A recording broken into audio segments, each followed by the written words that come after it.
বললাম ঠিক আছে, আমি যতটা পারবো ঝিঝিরি কাটতে। বাবা কি হয়েছে? লোশন তো 15 সেকেন্ড মতন হলে এই কি অবস্থা? তোমাকে মারে না? বাপের বাড়িতে সবার আগে ঘুম থেকে আমি উঠি, মানে আমি পূজা লিটিল গোল্ডের ভেতর। সনজিৎ তো সেই কোন সকালে 8টা সাড়ে 8টা নাগাদ চলে যায়, আমার উঠতে উঠতে ধরো 9:30 10টা। ব্যাক টু ব্যাক তোমাদের গোপুদার ফোন, একবার শিবানীদির ফোন আসতেই থাকে।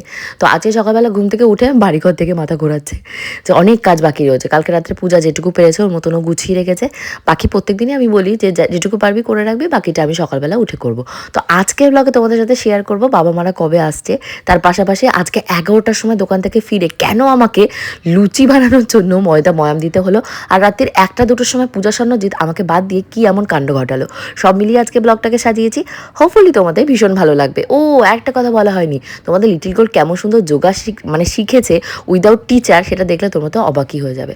তো এখন ঘর বাহির করে ফেলছি, আর পূজা লিটিল গোল্ডের কানের সামনে যথারীতি যত জোরে জোরে আওয়াজ করা যায় বাসনপত্র ফেলার সেগুলো ফেলছি। তো কোনো কিছুতেই ওদের হেলদোল নেই। তো এখন ভাবলাম তাহলে ওদের পেছনে কাঠি না করে রান্নাবান্নার ঘরের দিকে যাই। তো এসে দেখি বেসিন, তারপর গ্যাসের উপর যেহেতু 2 দিন 3 দিন ধরে রান্নাবান্না হচ্ছে, রান্নাবান্না করছি কিন্তু মোছা তো হচ্ছে না। পূজা রান্নাবান্না করে ওর মতন ঘরে চলে যাচ্ছে, ওরও তো কাজ থাকে, প্রেশার থাকে। তো আমি ভাবলাম আমি একটু পরিষ্কার করে দিই, পরিষ্কার রান্নাঘরে রান্নাবান্না করতেও ভালো লাগে আর অলক্ষীও লাগে না। তো ভালোভাবে এই যে মায়ের যে তারটা রয়েছে ওটা দিয়ে ঘষছি, দেখছি ভালোভাবে পরিষ্কার হচ্ছে না। কেন বলো তো, এখানে কসবাইট টাইপের কিছু হলে ভালো হতো। আর মায়ের জিনিসপত্র কোথায় থাকে সঠিকভাবে আমি জানিও না, আর মাকে ফোনও করিনি, কারণ ওরা সকালের দিকে বলেছে আজকে ডাক্তার দেখাতে যাবে। তো এগুলো ঘষছি আর ভাবছি যে আমার ওই বাড়ির মানে এই সিলাপ, তারপর রান্নাঘরের যে রয়েছে গ্যাস ওভেন, এগুলোর কি অবস্থা রয়েছে। কারণ ইঁদুরের উৎপাত তো আমি দেখে এসেছিলাম, তারপরে খবর লাস্ট যা পেয়েছিলাম ইঁদুরটা নাকি 1টা না 2টো ইঁদুর বেরোতে পারেনি, ওখানটায় ইট চাপা দেওয়া ছিল আমার বেসিনটার ওখানটায়। ওরা নাকি রাতের বেলা বসে বসে আমার সাদের বেডরুমের ঘরটা যে দরজা, কাঠের দরজা কুটকুট করে কেটেছে। টেনশান হতে জামা কাপড় না কেটে দেয়, কেটে দিলে কি হবে। তারপর শিবানীদের ফোন করে বলেছে আমার জামা কাপড় সমস্ত আলমারিতে রাখো, আর নাহলে কোনো বিছানা চাদর দিয়ে চাপা দিয়ে রাখো। টেনশান তো কাজ করে। তো ফাইনালি জানতে পেরেছি বাবা মার অলমোস্ট ওখানে ডাক্তার দেখানো হয়ে গেছে, মানে বাবুর কিছু ডাক্তার দেখানো হয়েছে, মায়ের কিছু ডাক্তার দেখানো হয়েছে। তোমাদের ভেতর থেকে অনেক কমেন্ট পাচ্ছি বাবা মা এত দূরে কেন ডাক্তার দেখায়। এটা দেখো যার যা প্রেফারেন্স তারা তাদের মতন করে যায়, আর তারা অনেক বছর, এই 1-2 বছর নয় যে নতুন হালে যাচ্ছে, তারা ধরো দীর্ঘ 20 বছর 25 বছর ধরে তাদেরকে আমি দেখছি তারা ওইভাবেই যায়। তো কালকের খাবার দাবার সবই রয়ে গেছে। অ্যাকচুয়ালি একসাথে এত আইটেম রান্না হয়েছে, আর দোকানে যখন আমি যাই তখন তো রসি খেতে পারি না, তাড়াহুড়ো করে খেয়ে দিয়ে যেতে হয়। আর রাতের বেলা এসে তো সামান্য কিছুই খাওয়া দাওয়া হয়, আর মটন থাকলে তো আরও অন্য কিছু মুখেই রোচে না, এরকম একটা ব্যাপার। তো সবই রয়ে গেছে। পূজার সেই শিমের ভর্তা খুবই সুন্দর খেতে হয়েছিল, তারপর শিমের যে ভাপা, তারপর বিট ঘষা, সবই অল্প একটু করে আজকে খেলে হয়ে যাবে। আর ফ্রিজে 1 পিস কাতলা মাছ রয়েছে, তো সেই কাতলা মাছটা ভেবেছি তোমাদের গোপুদার জন্য যদি খাবার নিতে বলে তাহলে ওটা নিয়ে যাব। মানুষটাকে ফোন করব যে কি তোমার খাবার নেবো কি নেবো না, যখনই বলবো খাবার পাঠাচ্ছি দোকানে তখনই বলবে না পাঠাতে হবে না। এতগুলো লোকজন রয়েছে, একজনকে পাঠিয়ে দিলে দোকান থেকে, মানে আমার শ্বশুরবাড়ি থেকে দোকান জাস্ট ওয়াকিং ডিস্টেন্স, 5 মিনিটও লাগে না হেঁটে। তো আর কি করব, এখন লিটিল গোল ঘুম থেকে ওঠেনি। আমি ভাবলাম যে কালকে যে চাউমিনটা ছিল 1-2 দিনে বাসি করার দরকার নেই, ওর ভেতরে একটা ডিম ভেজে দিয়ে পূজাকে একটু দিই, আমি একটু দিই, খাওয়া দাওয়া হয়ে যাবে। দোকানে বসে বসে আমি চিকেন নাগেটস সসেস এগুলো কিনেছি, লিটিল গোল্ড ভালো খায়, আমিও ভালো খাই।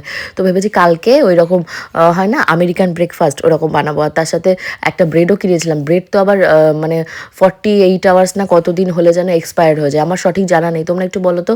মানে পাউরুটি কতদিন হলে কতদিন পর্যন্ত ডেট থাকে, ডেট অবশ্য গায়ে লেখা আছে, আমার চেক করতে হবে। তো লিটিল গোল্ডের খিচুড়ি তো এখন রান্নাবান্না বন্ধ করে দিয়েছি, তো লিটিল গোল্ডের জন্য ওই গাজর আর হলো গিয়ে আলু এই দুটো ভাজতে দিয়ে দিয়েছি, আর ঘি দিয়ে ওই ভাত দিয়ে দেবো। আর এই যে এখানটায় আমার চাউমিনটা রেডি হয়ে গেছে, এটা দেবো পূজাকে, আর আমার জন্য একটু রেখেছি। তো তারই ভেতর রান্নাঘর ক্লিন হয়ে গেছে।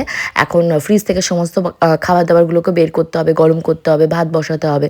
তো ভাবলাম টেবিলটাও তো এটো রয়েছে, কালকে রাতে সবাই খাওয়া দাওয়া করে এটো টেবিল আর মোছা হয়নি, প্রত্যেকদিনই মোছা হয় না, তাহলে আগে টেবিলটাকে ক্লিন করে ঘরের ওই পাশের আজকে সোফা টোফাগুলো করবো না, আজকে টাইমই পাবো না, কারণ আজকে অনেকখানি বেলা হয়ে গেছে, উঠতে প্রায় এখন কটা বাজে, 12:30 বাজতে গেছে। রান্না যেটি ঢুকে গেছে, উনি আজকে কেটেছে শুধু উচ্ছে ভাজা, উচ্ছেটা দিয়ে খেলে ভালো হবে। তা আমি আবার পূজাকে বলছিলাম যে স্বর্ণ যেহেতু বাসি খাবার খায় না, তাহলে তুই একটু ডাল করে দে। তা পূজা বললো পূজারও ব্যাংকে যাওয়া রয়েছে, আমারও আজকে আবার একটু ব্যাংকে যাওয়া রয়েছে, তাহলে আর হবে না। মা, ও মা, ওঠো বাবা। ফাইনালি বাড়ির দুই মহারানী এখন ঘুম থেকে উঠেছে। ও সরি, আবার মহারানী বলা যাবে না, ব্লগ দেখে আবার কে কী বলবে। মামা আমার দরকারই নেই, লাগানি ভাঙানি করার লোকের তো এখন আর অভাব নেই। বাট আমি একটা কথা বলতে চাই, আমাকে যারা লাস্ট 4 বছর ধরে ফলো করছো, কারণ আমি হুট করে 2 বছর 3 বছর ধরে তো ব্লগিং করছি না, পাক্কা 4 বছর 4.5 বছর হয়ে গেল আমার ব্লগিংয়ের লাইফ। তো আমার প্রথম থেকে তোমরা যদি শুরু করে থাকো, আমি কিন্তু ক্যামেরার সামনে কোনো দিনই ফেক করিনি। আমি বাড়িতেও আমার বরের সাথে, আমার ননদদের সাথে, আমার দেওর শ্বশুরমশাইয়ের সাথে যেমন ছিলাম, ঠিক সেরকমই আমি নিজেকে প্রেজেন্ট করতাম। কারণ আমি মনে করেছি ফেক করে আমি কিন্তু 1 বছর 2 বছর থাকতে পারবো। সবসময় ফেক করে ক্যামেরা অন হলেই আমি অ্যাক্টিং করতে শুরু করে দেবো। আমি তো অ্যাক্ট্রেস নই না, আমি ডেলি লাইফ মজা করেই করতে এসেছিলাম, প্রফেশনালভাবে নয়। বাট এখন প্রফেশনালভাবে তোমাদের সবার ভালোবাসা আশীর্বাদে নিয়ে নিয়েছি। তো আমি মনে করি আমার যদি 2টো জেনুইন ভিউয়ার্স থাকে যারা আমাকে জানে, শোনে, বোঝে, আমি তাতেই হ্যাপি। এটাই আমার অ্যাচিভমেন্ট। তো এখন মেয়েকে স্নান ধান করিয়ে নিয়ে এসেছি, আর পূজা এখন ব্যাংকে যাবে বলে রেডি হচ্ছে। তো পূজাকে বললাম উচ্ছে ভাজা আর ভাত আমার কমপ্লিট হয়ে গেছে, তুই তাহলে এসে মানে মেয়েকে একটু ঘি ভাত খাইয়ে দিস। আজকে লিটিল গোল্ডকে সুজি খাইয়েছি, আর সকালবেলা একটু চাউমিন খেয়েছিল, পূজাকে একটু চাউমিন দিয়েছিলাম সেখান থেকে। তো পূজা লিটিল গোল্ড দেখো কি কথাবার্তা বলছে আমাকে নিয়ে। তো আমি স্নান ধান করিয়ে এনে লিটিল গোল্ডকে একটা চুম্মা দিয়েছি, দিলে আমার মুখের মনে হয় থুতু একটু ওর মুখে লেগে গেছে, তো ও আবার মুছলে পূজা আবার সেটা দেখেনি, না দেখে বলছে কি যে তুই মাকে একটা চর মেরে দে। তা লিটিল গোল্ড আবার বলছে যে না, মাকে চর মারা যাবে না। তাই বলছি কেন?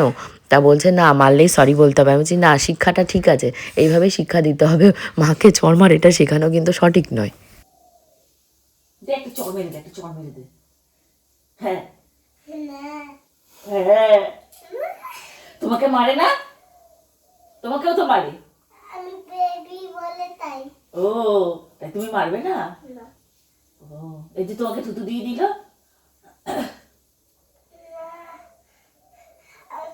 আমি মারলেই আমাকে সরি বলতে হবে।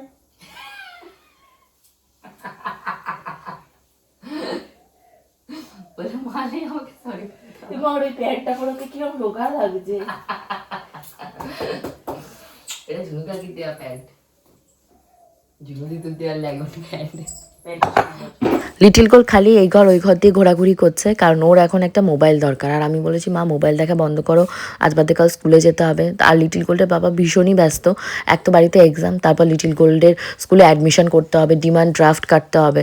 তো আমি বললাম তুমি একটা কাজ করো, গোবিন্দকে তাহলে দায়িত্ব দিয়ে দাও। গোবিন্দ তো যেহেতু স্কুলটারই স্টুডেন্ট ছিল, পাস আউট, তো ও সমস্ত ব্যাপারটা হ্যান্ডেল করে নিক, তাহলে তোমার হেডেকটা কিছু কম হবে। তো অনেকগুলো টাকা মানে অ্যাডমিশনের জন্য দিতেও হবে। তো এই যে লিটিল গোল্ডের সুজিটা এখন রেডি হয়ে গেছে। তোমাদের ভেতর থেকে অনেকেই বলছো এটা সেন্ট জেভিয়ার্সের মেন ব্রাঞ্চ নয়, যেটা পার্ক স্ট্রিটে রয়েছে। তো দেখো আমি তো অত ইংলিশ মিডিয়াম থেকে বিলং করিনি, আমার স্বল্প বুদ্ধি, আমি লোকজনের সাথে আলোচনা করেছি। বিলং করিনি এটা বলে আবার গাও এড়াচ্ছি না, যেটুকু আমার বুদ্ধিতে কুলিয়েছে আমি মানে 5 জনের সাথে আলাপ আলোচনা করে আমার মেয়েকে স্কুলে দিয়েছি। আমার মনে হচ্ছে এখানে দিলে ও সঠিক শিক্ষা পাবে এবং ভালো হবে ওর। তার জন্য তোমাদের যদি কারো কোনো সাজেশন থাকে অন্য স্কুল নিয়ে, সেটাও কিন্তু কমেন্ট সেকশনে কমেন্ট করতে পারো, কারণ এখনও অ্যাডমিশন হয়নি। আমি ওটা ওটা কি বলে কনসিডার করে দেখবো যে ভালো খারাপ, আমি তো বুঝি। তো এবার কিছু জামা কাপড় আমি গোছাচ্ছি। এখানে শুধু আমার লিটিল গোল্ডের জামা কাপড় নয়, এখানে পূজারও জামা কাপড় রয়েছে, কারণ শিবানীদি তো স্বর্ণজিতের ফ্ল্যাটেও আসে, তো ওখানে আসলে একটু কেচে দিতে পারবে। পূজা গেছে একটু ব্যাংকে, পূজা আসলে আমারও একটু ব্যাংকে কাজ আছে, পোস্ট অফিসে। তো পোস্ট অফিস থেকে আসবো, তো লিটিল গোল্ডকে দরজা আটকে দিতে হয়েছে কাঁদছে। এবার ওকে সাথে নিয়ে কী করে যাবো বলো, ওইদিকে আবার দোকানের ভেতরে গিয়ে তাণ্ডব চালাবে। পূজা বলে নিচে নেমে দাঁড়াতে, নিচে নেমে দাঁড়িয়েছে, এখনও আসেনি পূজা, মানে রিক্সায় উঠেছে। আমি তাড়াতাড়ি করে নেমেছি, ঠিক করে হাতে একটা চকলেট দিয়ে, আমার মোবাইল খাচ্ছিল তার জন্য। দোকানে আজকে ব্যাংক হয়ে এসেছি, তো ঢুকতে ঢুকতে প্রায় 3:30 বেজে গেছে। তো আমি আসলে আবার স্বর্ণজিৎ চলে গেছে, ও বলছে আগে মানে ওর ফ্ল্যাটে চলে যাবে। তা আমি বললাম না, পূজা ভাত টাত বেড়ে নিয়ে রেডি হয়ে আছে, খাওয়া দাওয়া করে যাও।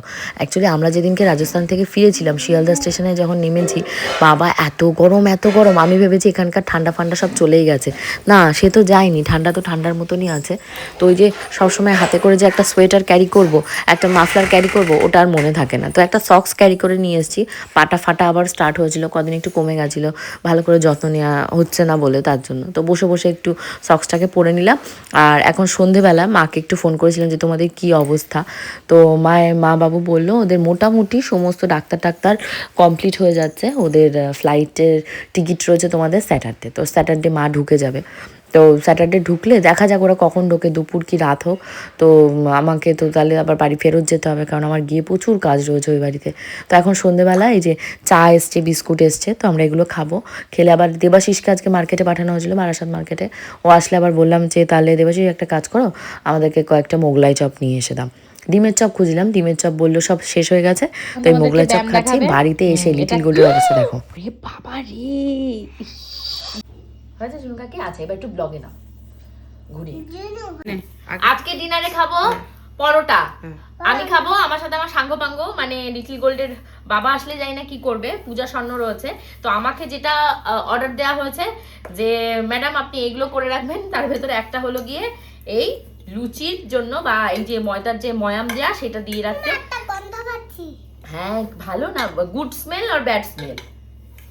হ্যাঁ, গুড স্মেল আর ব্যাড স্মেল পাচ্ছ? কেমন স্মেলটা, কেমন আমাদের একটু এক্সপ্লেন করো। হ্যাঁ বলে ব্যাড, ভালো না? না ভালো না।